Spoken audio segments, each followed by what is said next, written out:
새벽에 기도의 자리에서 여러분을 만나 뵙게 되어 너무너무 기쁘고 감사합니다.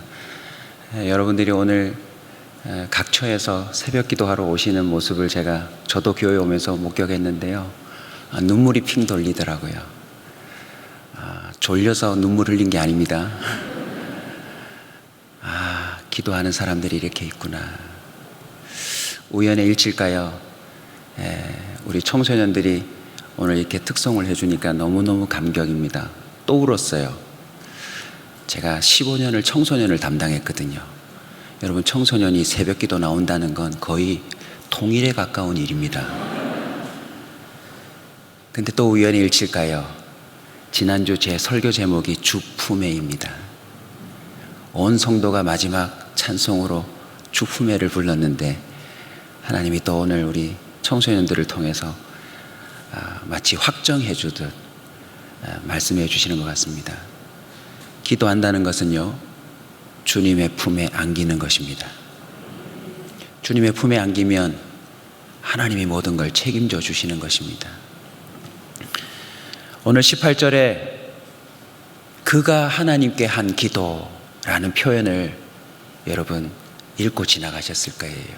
한번 같이 반복해 볼까요? 그가 하나님께 한 기도. 이 표현을 빌어서 내가 하나님께 한 기도라는 제목으로 오늘 말씀을 전하려고 합니다. 이 표현이 말하는 바가 뭐죠? 누군가 한 사람이 하나님께 기도한 것이 기록된다. 저는 이 본문을 읽다가 충격을 받았어요. 모태신앙이어서 이런저런 기도를 평생에 한 사람이나 다름없는데 이 표현이 문득 눈에 들어오면서 내가 하는 기도도 기록되고 있겠구나. 놀랍게도 성경 전체가 이 사실을 증언하고 있더라고요. 아브라함이 소돔과 고모라가 멸망당하지 않기를 위해서 50, 45, 40, 30, 20, 10명만이라도 있다면 그렇게 부르짖었던 기도가 기록되어 있더라고요. 뿐만 아니라 소돔과 고모라를 멸망시킬 때 성경은 이렇게 기록합니다. 롯을 끄집어내면서 하나님이 아브라함을 생각하신지라. 한나가 술 취한 여자처럼 주저리 기도했던 그 기도도 성경에 기록되어 있고요. 다니엘이 그토록 힘든 환난 속에서도 하루 3번 집으로 돌아가 예루살렘을 향하여 창문을 엽고 기도했다는 것도 기록이 되어 있어요. 솔로몬이 기도를 마침에 불이 임하였다는 것도 기록되어 있고요. 모세가 자신의 생명을 걸고 내 이름을 그 책에서 지워서라도 내 백성을 불쌍히 여겨달라는 기도도 기록되어 있고요. 여러분, 거룩한 충격을 오늘 아침에 좀 가슴에 품고 기도했으면 좋겠습니다. 하나님은 누군가 한 사람이 당신에게 기도하는 그 기도를 기록하고 있다. 오늘 특별히 므낫세의 그 기도를 살피려고 합니다. 므낫세가 누굽니까? 제가 어릴 적부터 성경을 읽는 중에 유다에서 제일 악한 왕이 누구다? 므낫세다. 신학교를 가고 신대원을 다니면서도 늘 므낫세는 이스라엘 역사에서 정말 악한 왕, 못된 왕. 어느 정도였게요? 아버지가 히스기야예요. 아버지가 다 던져버린 우상들을 이 므낫세가 다시 다 복귀시키는, 성전 옆에다가 남창의 집을 만들어서 문란한 짓을 하질 않나. 하나님이 제일 싫어하시는 자녀들을 불 가운데 지나게 한다. 무슨 뜻입니까? 인신제사예요. 인신제사. 우상을 숭배하면서 불에다가 자식들을 바치면서. 여러분, 울산 대형교회 다닌 게 얼마나 감사합니까? 오늘 청소년부 특송이 아니라 청소년부 제사면 어떻게 되죠? 여기다 불 피워놓고 한 명씩 주 우리 아버지 하면서 들어가야 되는데, 주품회 하면서 불 속으로 들어가야 되는데, 므낫세 시대에는요, 여러분, 므낫세가 그런 악한 짓을 했어요. 그런데 놀랍게도 므낫세의 인생에 하나님이 이렇게 기록해뒀더라고요. 그가 하나님께 한 기도가 기록되었다. 그의 기도와 그의 기도를 들으신 것이 기록되었다. 아무리 약한 인생에도 기도가 있다면 소망이 있습니다. 아멘.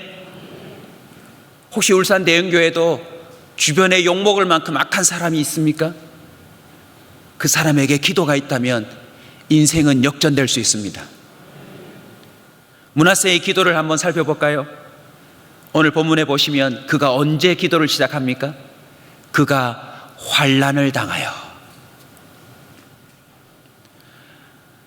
환난은 우리에게 기도하게 하는 힘이 있어요. 우리 목회자들 사이에 종종 회자되는 이야기가 있습니다. 우리끼리 하는 말인데 양해하고 들어주십시오. 목회자인데 때로는 성도들이 두려울 때가 있대요. 언제 두렵냐 언제 두렵냐 하다가 꼭 나오는 이야기가 있습니다. 새벽에 늘 일상처럼 기도하는데 한 번도 나오지 않던 성도가 문을 빼곡히 열고 들어올 때 목회자들은 두려웠던데요. 큰일 났다. 틀림없이 저 집에 큰일이 일어난 게 틀림없다. 저렇게 새벽에 기도하러 나올 정도면 이거 좀처럼 일어나지 않는 심각한 사태가 벌어졌다. 물론 나중에 보면요, 그 기도를 통하여서 그 집안에 하나님이 하실 일이 있더라고요. 혹시 오늘 이 자리에 환난 때문에 나온 사람들이 있습니까? 하나님이 여러분의 기도를 기억해 주실 줄 믿습니다.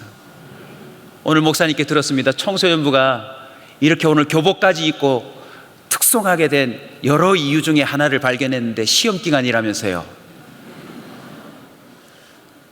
주께 맡겨야죠. 환난입니다. 그냥 환난이 아니에요.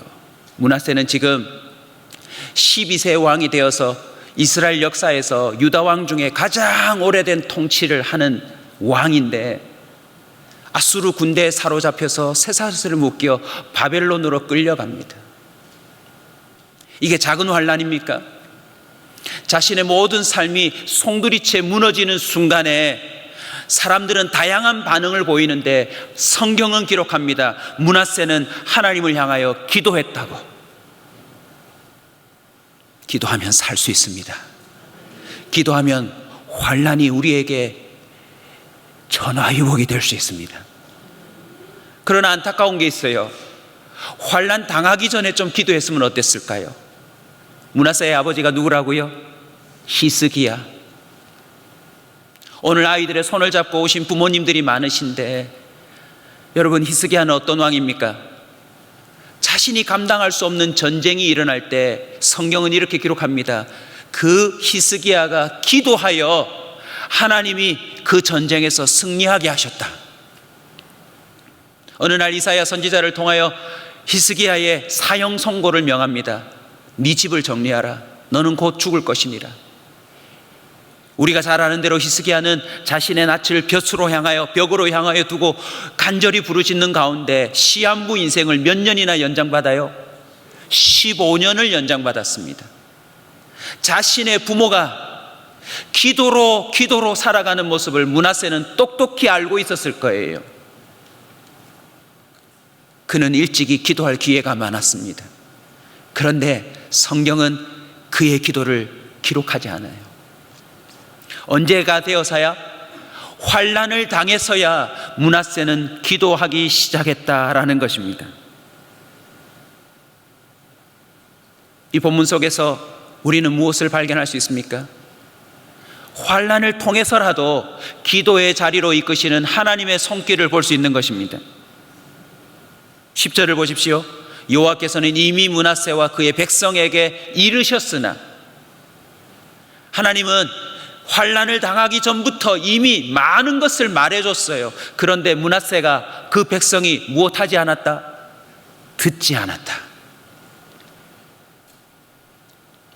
다음 세대를 위한 기도회가 한두 번이 아니지 않습니까?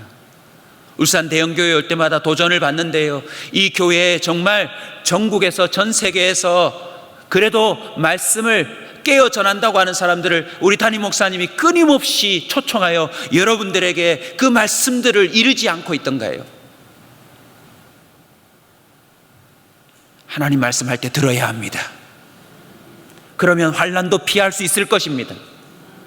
하나님은 므낫세가 듣지 않자 국가적인 환난을 그에게 허락하셔서 그를 기도의 자리로 이끌어내었다는 것입니다. 왕하 23장 26절에 보면요, 이런 표현이 있습니다. 그러나 여호와께서 유다를 향하여 내리신 그 크게 타오르는 진노를 돌이키지 아니하셨으니, 유다를 향한 진노를 돌이키지 않았대요. 근데 그 이유가 뭔지 아세요? 이는 므낫세가 여호와를 경노하게 한 그 모든 경로 때문이라. 한 가정에, 한 도시에, 한 국가에 하나님의 진노가 임할 때에요, 누군가로 말미암아 기인될 수 있다는 사실입니다. 나의 기도하지 않음이 어떤 결과를 초래할 수 있는지 므낫세는 보기 시작했어요. 우리 아버지가 찾았던 하나님을 내가 찾지 않을 때 어떤 사태가 벌어지는지를 자신의 인생 가운데 발견했다는 겁니다. 므낫세가 왕이었어요. 여기서 또 우리는 하나 깨달아야 합니다. 한 사람이 기도하지 않을 때 그 사람의 영향권 안에 있는 사람들도 덩달아 그 대가를 치러야 한다는 사실입니다. 결코 아무런 상관이 없지 않습니다. 예를 들어 보십시오. 교회 담임 목사가 기도하지 않는다. 그 폐해를 성도들이 고스란히 느껴야 되는 것 아닙니까? 한 가정의 아버지가 기도하지 않는다. 그 대가를 가족들이 같이 치러야 돼요. 혹시 환난을 당한 자 있습니까? 크고 작은 환난. 기말고사도 일종의 환난이죠. 내 힘으로 감당할 수 없으니. 재정적으로, 육체적인 건강으로, 관계에서 크고 작은 환난 가운데서 저와 여러분이 기도를 시작한다면 소망이 있는 줄로 믿습니다. 그가 환난을 당하여 라는 표현은요, 므낫세의 인생의 기도의 시작점을 말하는 것입니다. 역대상 4장 10절에 보면 모든 크리스찬들이 좋아하는 기도가 있어요. 야베스의 기도. 무엇이라 기도합니까? 야베스가 이스라엘 하나님께 아뢰어 이르되 주께서 내게 복을 주시려거든 나의 지역을 넓히시고 주의 손으로 나를 도우사. 한번 크게 따라서 합시다. 나로 환난을 벗어나 내게 근심이 없게 하옵소서. 그렇게 하였더니 하나님이 그가 구하는 것을 허락하셨더라.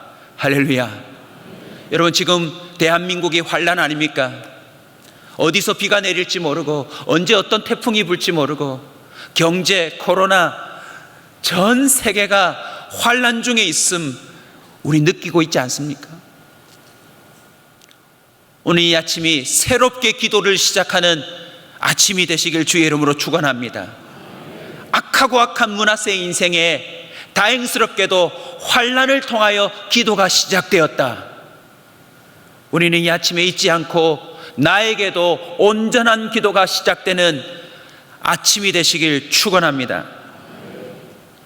므낫세의 기도를 보면 환난을 통하여 기도를 시작하였는데 그 다음은요, 기도의 태도를 보여줘요. 그는 조상의 하나님 앞에 크게 겸손하여 라고 표현하고 있습니다. 작은 겸손이 아니에요. 어떤 겸손요? 크게 겸손. 이것은 기도의 태도를 가리키는데 환난의 중심에서 변화된 모습을 의미하는 것입니다. 환난이 주는 유익이 무엇입니까? 그 사람을 겸손하게 만들다라는 것입니다. 므낫세는 아수르 군대에 끌려가면서 자신의 그 비참한 모습 속에서 이런 고백을 하지 않았을까요? 내가 왕이 아니구나. 내가 12세 때부터 내가 왕 노릇했는데 내가 명령한다고 다 되는 게 아니구나. 나는 한낱 미천한 인간에 불과하구나. 누군가가 내 손목에 내 발에 쇠사슬로 묶어버리면 나는 꼼짝달싹 할 수 없는 자이구나. 우리는 기도의 자리에서 크게 겸손해져야 합니다. 기도를 하면서도요, 교만을 떠는 사람들이 있음을 예수님이 말씀해 주지 않았습니까? 했던 말 또 반복하고 거룩하다 거룩하다 말을 하는 그런 바리새인과 서기관들보다 주님은 어떤 자를 소개하셨습니까? 가슴을 치며 눈물을 흘리며 애통하며 주님 앞에서 어찌할 바를 모르는 세리와 창기와 그런 연약한 자들의 기도를 주님이 더 주목한다고 말씀하지 않으셨습니까? 겸손, 자신의 무능을 선포하는 것입니다. 아멘. 저희 막내딸도 고등학생인데 참 얼마 전에 기말고사가 끝나는데요, 집안 전체가 너무너무 힘들었어요. 말 못 붙이죠. 밥 먹어라는 말도 못해요. 너무너무 스트레스를 받아서. 급기야 그 딸을 위해서 기도하다가 저도 성령의 도움을 받아 이렇게 말해 주었습니다. 딸아, 아빠는 성적 기대하지 않는다. 하나님이 너의 인생을 책임질 거다. 그렇게 말했더니 그 말이 더 싫대요. 아빠가 학교에서 몇 등 등수를 한번 받아보시죠. 당장 등수에 따라서 보는 시선이 달라지고 그날의 기분이 달라지는데, 아무리 주님이 좋아도 등수가 상관없다니요, 점수가 상관없다니요. 정말 손댈 수가 없었어요. 그저 기도만 할 뿐이었습니다. 시험이 다 끝나고 온 가족이 소파에 앉아 있는데 딸이 그렇게 고백하더군요. 내가 정말 스트레스를 부리면서 죽도록 공부한 과목들은 너무나도 성적이 바닥이래요. 아예 제끼려고 생각했던, 포기했던 과목들은 이번에 성적이 너무 잘 나왔대요. 그리고는 이렇게 말했습니다. 내 이번에 알았다. 내 인생 내 뜻대로 되지 않는 것을. 그냥 주님 손에 맡기기로 했다. 저는 그 말에 제 기도 응답이었어요. 주품에 외치고 주 아버지 탬버린 손뼉치며 춤춰도 원하는 성적이 안 나올 수 있음을 기억하시기 바라요.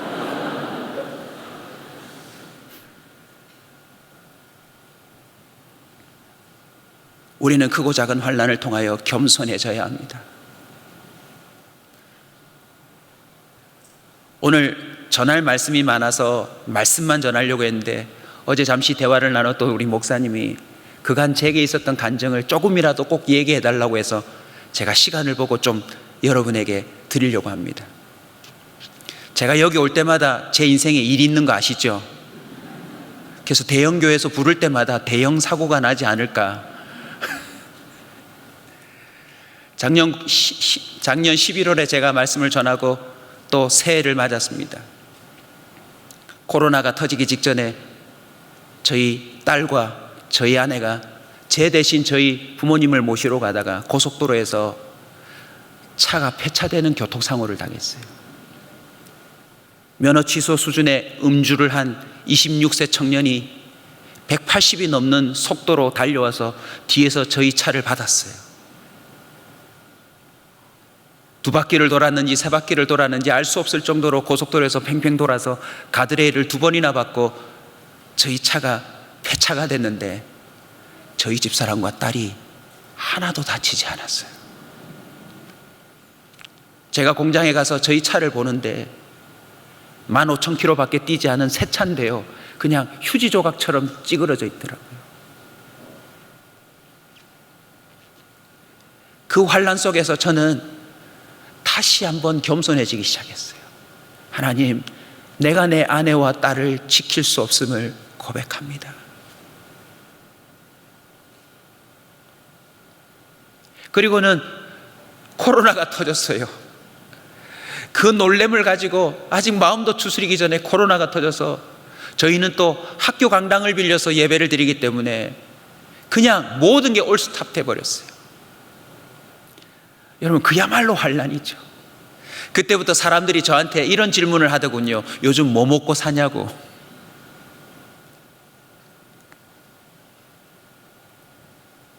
교회가 얼마나 어려웠습니까?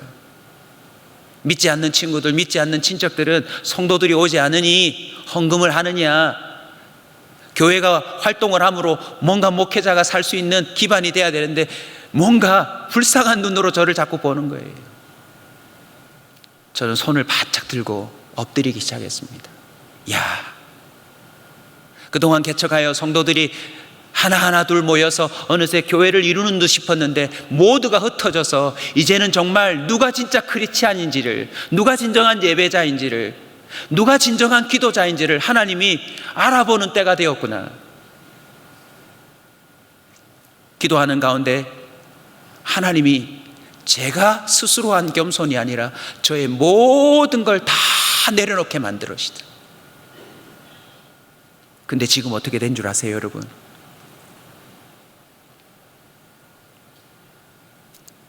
우리 집사람의 그 사건으로 말미암아 보상받은 피해 보상금으로 잘 먹고 잘 살고 있어요. 어느 때보다도 재정이 풍부한, 부끄러운 고백인데요, 그래도 차가 있어야 되니까 차를 하나 살까, 사야 되겠다. 그리고는 차를 알아보는데 아무리 못해도 36개월 할부를 내야 되더라고요. 그런데 성도들은 어렵죠. 국가적으로 어렵죠. 그냥 보상금 받은 걸로 할부를 끊으면 되겠다 생각하고 움직였다가 기도하는데 계속 마음이 불편한 거예요.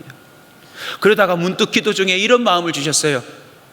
아니, 그 철로 된 차를 한 대 사는데도 36개월 동안 꼬박꼬박 이런 금액을 네가 내야 하는데 네가 언제 한번 하나님께 이런 금액을 정기적으로 드려본 적이 있느냐?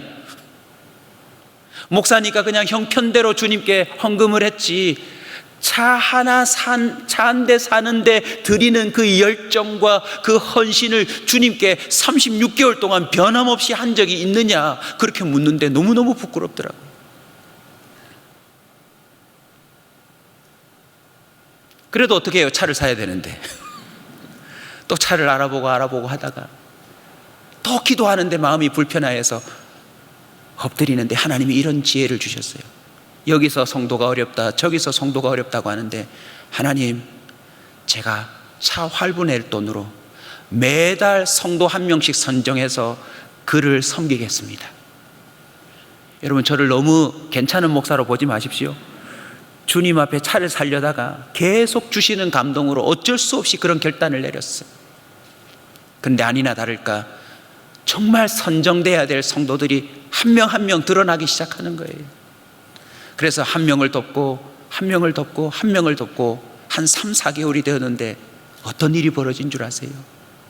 예배도 드리지 못하고 교회가 올스탑이 되어 있는데 여기저기서 헌금이 들어오는데 저희 교회 11조를 전혀 하지 않던 초신자 젊은 세대들이 11조를 하기 시작했어요.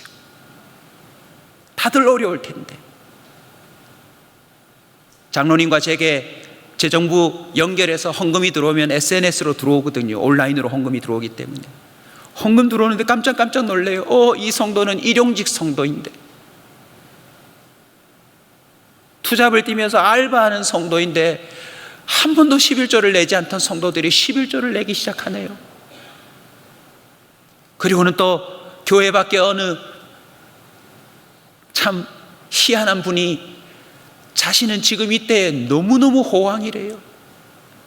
그리고는 이 주어지는 수익은 틀림없이 하나님께서 쓰실 이유가 있어서 주시는 거라는 확신을 부부가 함께 동의를 하고 이 헌금을 어디다 보낼까 생각하다가 제가 생각났대요.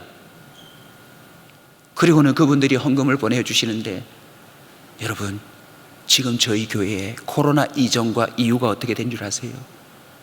저희 교회 전체 들어오는 헌금의 3배에서 4배가 올랐어요. 지금 남의 교회라고 별로 좋아하지도 않으시는데,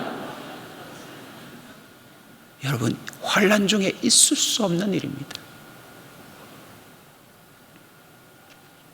이 시작을 가보니 전화를 통하여서 차가 폐차가 되어서 딸과 아내가 앰뷸런스에 실려간다는 전화로부터 시작한 거예요.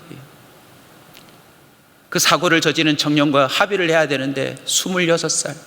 그날도 병원에서 우울증 약을 타가지고 집으로 가던 중에 너무 마음이 심란해서 술을 한잔하고 차를 그렇게 과속으로 몰았대요.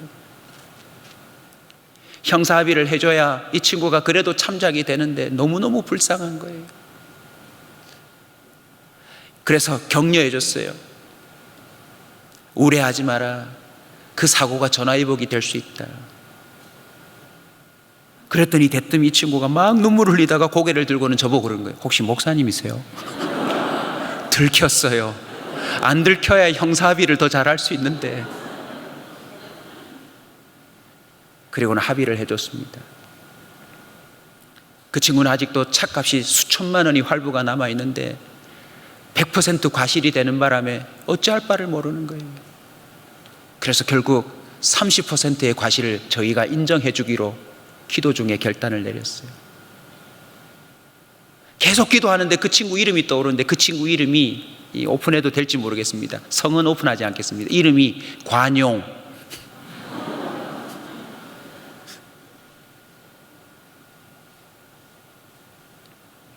그 친구에게 복음을 전할 수 있어. 하나님 살아계신다.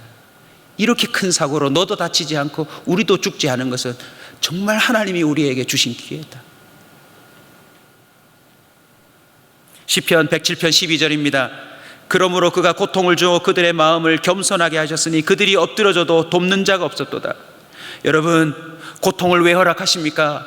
환난을 때로는 왜 허락하십니까? 우리를 겸손하게 하기 위함입니다. 겸손이 무엇입니까? 우리의 전적인 타락과 전적인 무능을 인정하는 것입니다. 이 세상을 다스리고 이 세상을 통치하시는 분이 하나님이심을 인정하는 겁니다. 내가 공부를 잘해서 잘 되는 것이 아니라 주 우리 아버지가 내 인생을 붙들고 있다는 걸 인정하는 것이 겸손입니다. 아멘. 내가 할 줄 알았는데, 이거면 될 줄 알았는데, 이 계획이 이루어질 줄 알았는데 그 모든 것이 물거품으로 돌아갈 때 우리는 겸손해지지 않던가요? 건강을 잃었을 때 겸손해지지 않던가요? 관계의 어려움을 겪을 때 겸손해지지 않던가요? 랍비들의 문헌에 의하면 이사야 선지자가 히스기야의 히브리서 11장에 나오는 토백혀 죽음을 당했다고 하는 믿음의 조상들을 얘기하는데요, 랍비들의 문헌에 의하면 이사야 선지자가 므낫세에게 의하여 토백혀 죽음을 당했다고 기록되고 있어요. 여러분, 므낫세가 얼마나 폭군이었는지 아시겠죠? 그랬던 그가 환난 속에서 그냥 겸손이 아니라 크게 겸손해졌다는 것입니다. 오늘 기도 중에 크게 겸손함으로 기도하는 우리 대형교회 성도들이 되시길 축원합니다. 겸손이 무엇이라고요? 주님 앞에 무릎 꿇는 겁니다. 주님 앞에 그냥 손을 들고 항복하는 겁니다. 주님의 은혜가 아니고서는 나는 이 자리에 설 수가 없고, 주님의 은혜가 아니고서는 단 하루도 평안할 수 없고, 주님의 은혜가 아니고서는 내 가족을 지킬 수가 없고, 주님의 은혜가 아니면 이 시대에 내 삶을 유지할 수 없음을 고백하는 겁니다. 여러분이 잘나서 하루를 넘기는 게 아닙니다. 내가 몸 관리를 해서 하루를 넘기는 게 아니에요, 여러분. 내가 교통 질서를 지켜서 안전하게 하루를 보내는 게 아닙니다. 생사화복을 주관하시는 주님의 손에 의해서 결정되는 것인 줄 믿으시기 바랍니다. 교만한 자는 온전한 기도자가 될 수가 없습니다. 왜냐하면 기도 자체가 겸손을 고백하는 행위이기 때문에 그렇습니다. 오늘 여러분 기도하실 때 아직 잠이 덜 깨었어도요, 크게 겸손함으로 기도하기 시작해야 합니다. 주여, 저는 아무것도 아닙니다. 주여, 저는 은혜 없이는 못 삽니다. 주여, 저는 주님의 눈길이 필요합니다. 주여, 주님의 도우심이 필요합니다. 나도 내 배우자도 내 자녀들도 이 땅을 살아가는 이 하루의 삶도 하나님의 은혜가 없이는 불가능하다는 것을 온전히 고백하는 것이 겸손인 줄로 믿습니다. 겸손은 하나님을 경외하는 겁니다. 여러분의 기도는 그동안 겸손한 기도였습니까? 아니면 교만한 마음으로 하나님 앞에 따져들고 협박하고 요구하고 마치 민원인처럼 주님 앞에 요구하는 기도였습니까? 므낫세는 자신의 체면을 내려놓았을 것입니다. 여러분, 이 기록은 하나님의 기록입니다. 하나님이 그의 겸손을 크게라고 표현해 줬던 것처럼 저와 여러분의 기도가 이제 보다 더 큰 겸손의 표현이 되기를 축원합니다. 시편 149편 4절입니다. 여호와께서는 자기 백성을 기뻐하시며, 한번 따라서 합시다. 겸손한 자를 구원으로 아름답게 하셨도다. 오늘 이 새벽에 하나님이 마음을 주시거든요. 여러분이 앉은 의자에서라도 내려와서 그 바닥에 바짝 엎드려, 주님, 제 인생은 밑바닥입니다.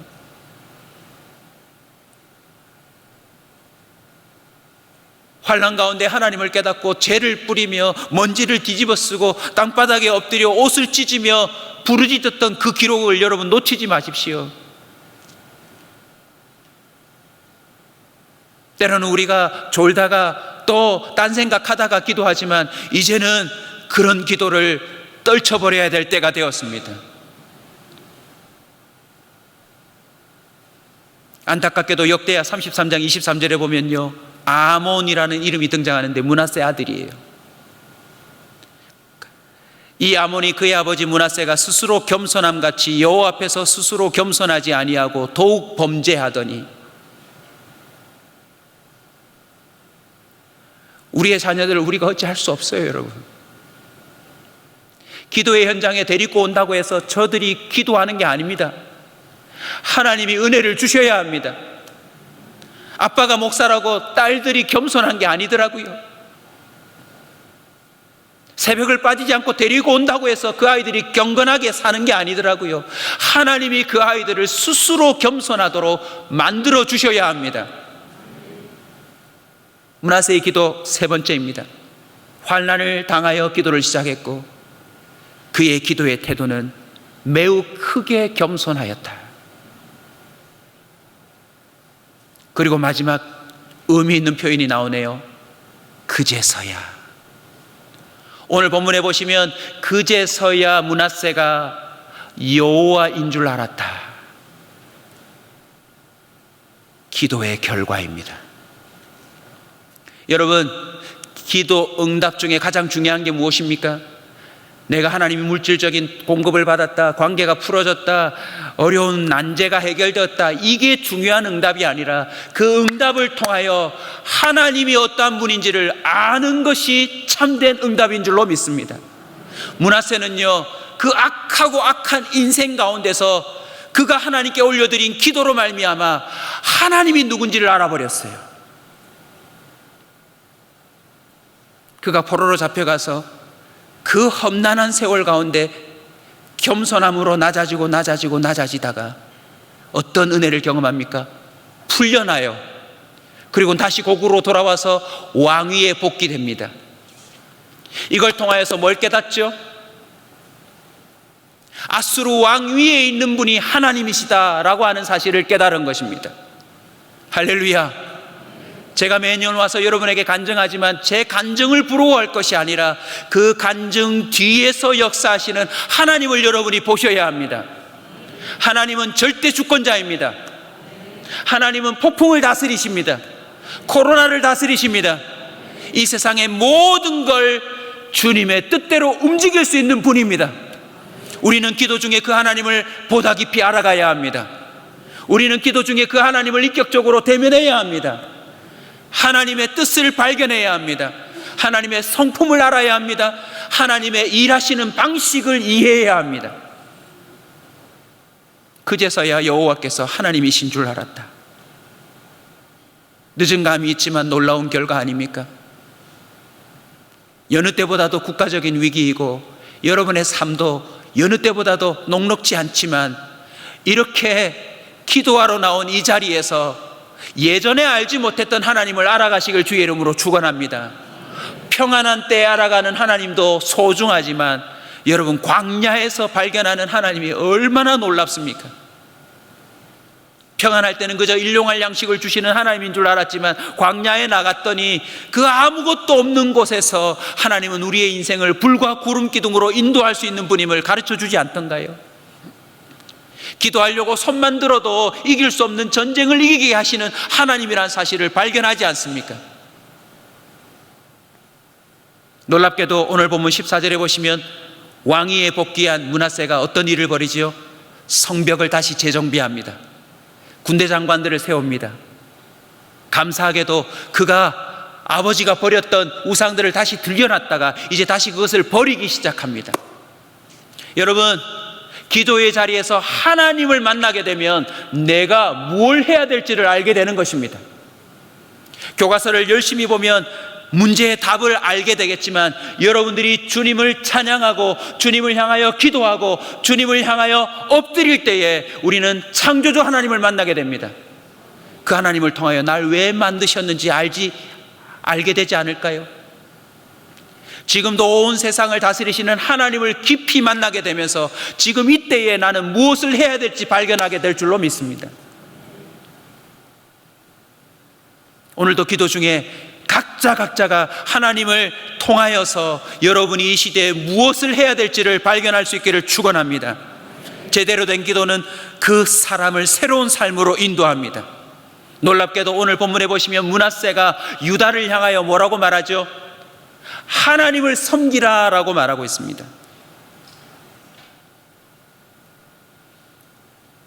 므낫세의 이름 뜻이 뭐게요, 여러분? 므낫세의 이름의 기원은 요셉의 장남 므낫세로부터 출발합니다. 창세기 41장 51절에 보면 요셉이 므낫세를 낳고 므낫세 이름을 지으면서 그 뜻을 이렇게 표현해요. 여호와 하나님께서 내 모든 고난과 내 아버지의 집에 있었던 일들을 다 잊게 하셨다. 무슨 말인지 이해되시죠? 17세에 그 집안의 분란으로 인하여 팔림을 당하고 고생하여 애굽의 총리가 되어서 지금 온 식구들을 이주시키면서 하나님 앞에서 그가 뭘 깨닫습니까? 하나님이 이 모든 고난을 잊게 만들어 주셨다. 하나님이 내 안에 있는 그 상처를 잊게 만들어 주셨다는 의미로 므낫세라는 이름을 만들어 주셨는데 안타깝게도 므낫세는요 그 하나님을 잊어버렸어요. 그런데 놀랍게도 므낫세가 한 기도를 통하여 무엇이 회복됩니까? 그가 잊었던 하나님을 회복하게 되는 것입니다. 그리고 놀랍게도 나쁜 왕으로 악한 왕으로 그가 했던 불 지나가게 하며 남창을 세우고 온갖 더럽고 추악한 짓들을 그 인생 가운데 했지만 하나님은 그가 한 기도로 말미암아 그 이전 것을 잊을 수 있도록 길을 열어주셨다는 것, 그게 오늘 주님이 주시는 메시지입니다. 놀랍게도 마태복음으로 가보십시오. 예수 그리스도의 족보를 언급하면서 므낫세의 이름이 올라 있어요. 그 나쁜 왕, 우리말로 하면 그 나쁜 놈이 그 족보에 올라 있어요. 하나님께서 므낫세의 인생에 있었던 이 기도의 기록을 왜 마치 부록처럼 옆에 첨가시켰을까요? 주님이 주시는 해법입니다. 아무리 약한 자라도 하나님을 향한 기도가 있다면 그의 모든 것을 잊게 만들어주겠다. 할렐루야. 예수 그리스도의 이름을 통하여 기도하는 자들에게 하나님은 그 모든 환난을 잊도록 도우심을 명심하시길 주의 이름으로 축원합니다. 하나님은 오늘도 살아 역사하십니다. 요한복음 16장 24절입니다. 지금까지는 너희가 내 이름으로 아무것도 구하지 아니하였으나 구하라 그리하면 받으리니 너희 기쁨이 충만하리라. 할렐루야. 예수 이름으로 기도하십시오. 크게 겸손함으로 그 이름에 오직 우리의 소망이 있음을 알고 주님 앞에 간절히 매달리십시오. 크게 겸손이란 단어 안에 많은 것이 포함되어 있음을 여러분 잊지 마십시오. 우리의 간절함, 우리의 태도, 우리의 중심, 정말 우리의 모든 것이 하나님만을 바라보는 그것이 담겨져 있다는 것입니다. 저는 어제 도착하고 다시 한번 제 인생을 뒤돌아봤어요. 왜냐하면 이곳에 올 때마다 한 획을 끊는 일들을 제 인생에 주셨으니까. 목사님들과 교제하고 그간 있었던 일들을 또 나눈 다음에 숙소로 들어와서 잠자리에 들었는데요, 너무너무 감동을 주시는데 이 말씀 그대로입니다. 나는 너의 기도를 주목하고 있다.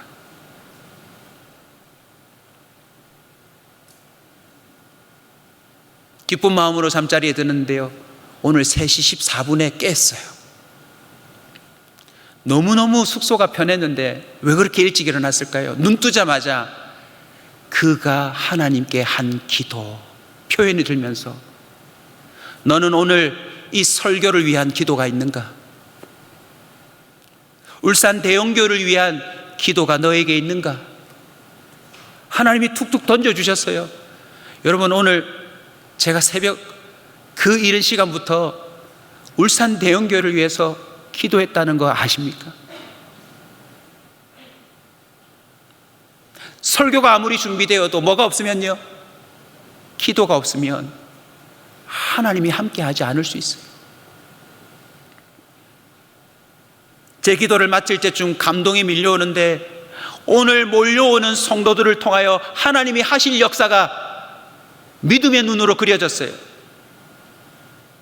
그가 하나님께 한 기도가 있다면 울산 대형교회 성도들이 한 기도를 통하여 하나님은 울산을 긍휼히 여겨 주실 것입니다.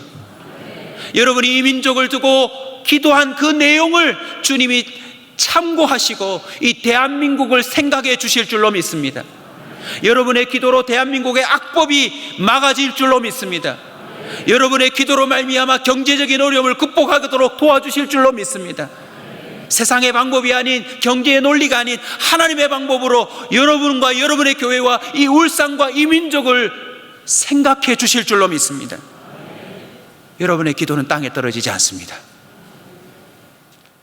여러분의 기도가 하나님께서 기록해 두시고 두고두고 여러분의 그 고난을 잊게 만드시며 여러분의 이름으로 하여금 예수 그리스도와 연결케 되는 그 귀한 역사의 근거가 되시길 주의 이름으로 축원합니다.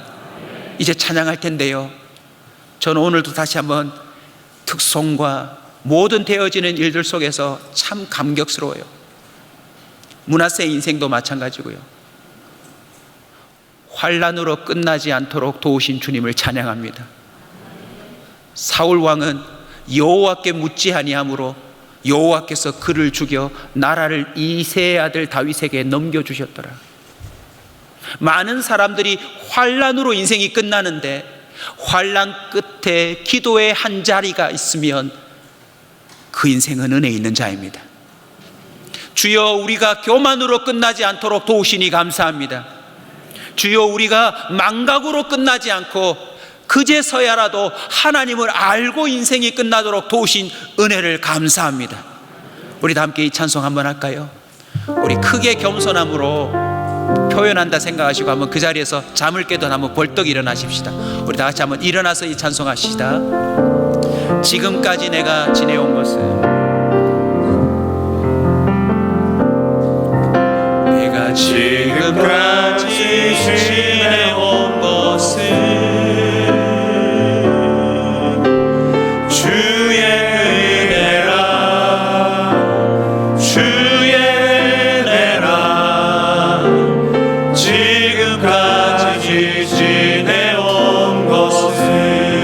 내가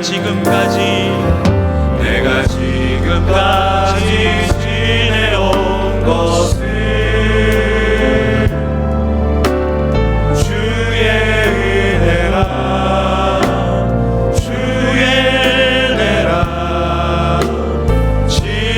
지금까지 지내온 것은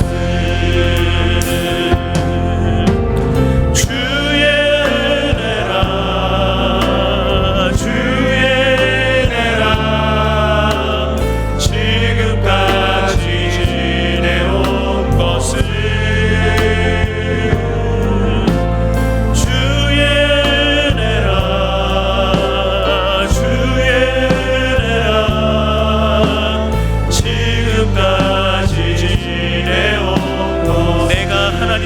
자녀된 것은, 내가 하나님의 자녀된 것은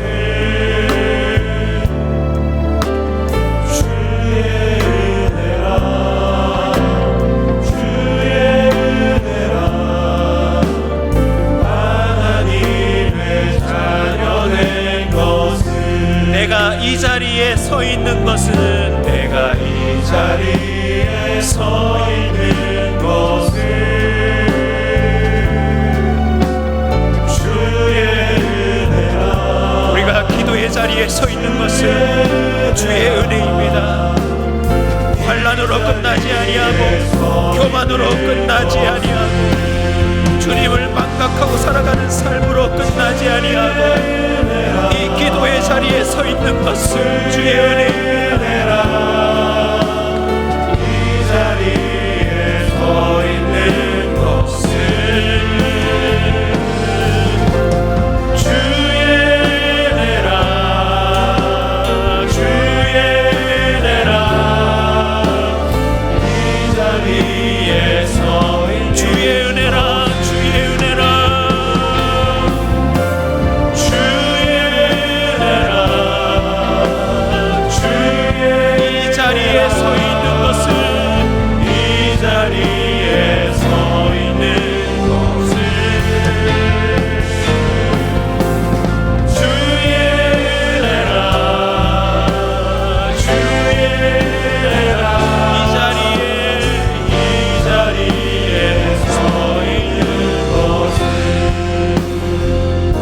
여러분이 한 기도로 하나님은 우리 과거의 그 악하고 추악하고 더러운 죄악의 삶을 잊게 만드실 줄로 믿습니다. 아멘. 여러분이 오늘 드리는 기도로 여러분의 환난을 면하도록 잊어버리도록 허락해 주실 줄로 믿습니다. 아멘. 남은 삶 가운데서도 기도 가운데 하나님을 날아가며 하나님의 그 어떠하심을 자랑하며 증거하는 주의 자녀로 살도록 도와주실 줄로 믿습니다. 아멘. 세상은 망해도 하나님 나라는 망하지 않습니다. 아멘. 기도하는 자를 하나님은 끝까지 책임져 주십니다. 아멘. 여러분의 기도가 기록됨을 기억하고 이 시간 주여 3번 부르짖고 기도하겠습니다.